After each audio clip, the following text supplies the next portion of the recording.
Kepala Kepolisian Kapolda Jawa Timur, Irjen Pol Niko Afinta membeberkan kronologi insiden kerusuhan laga Arema FC versus Persebaya yang menelan korban jiwa, Sabtu tanggal 1 Oktober tahun 2022 malam.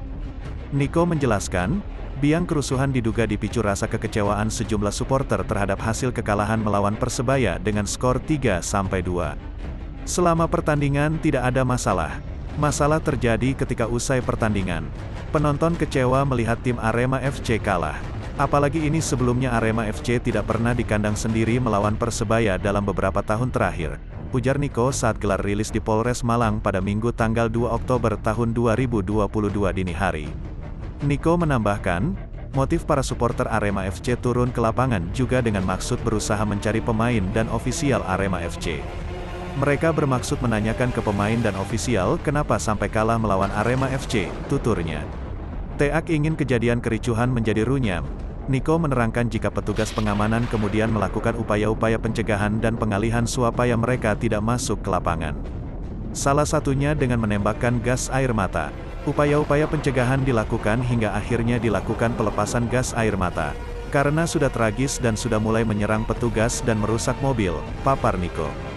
Penumpukan supporter kemudian memicu berdesakan hingga membuat tragedi maut tersebut terjadi. Supporter keluar di satu titik, kalau gak salah di pintu 10 atau pintu 12.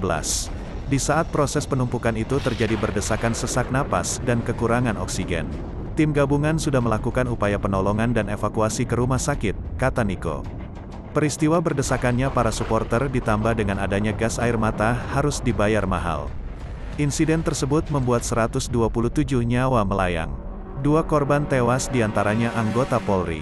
Dalam peristiwa tersebut 127 orang meninggal dunia. 2 diantaranya anggota Polri, yang meninggal di stadion ada 34 sisanya di rumah sakit saat upaya proses penolongan.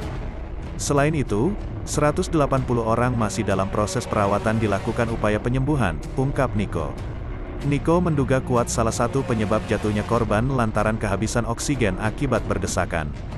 Supporter keluar di satu titik. Kalau gak salah di pintu 10 atau pintu 12.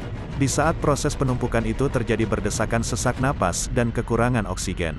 Tim gabungan sudah melakukan upaya penolongan dan evakuasi ke rumah sakit, jelasnya. Sementara itu, kerusakan juga menyasar kendaraan yang ada di Stadion Kanjuruhan. Paling banyak menyasar kendaraan dinas polisi.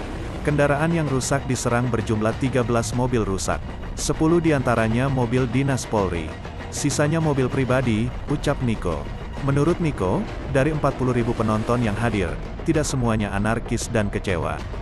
Hanya sebagian 3.000-an yang turun ke lapangan sedangkan yang lain tetap di tribun stadion. Ini saya mau menyampaikan kalau semuanya taat mengikuti aturan maka kami akan melaksanakannya dengan baik, jelas Niko.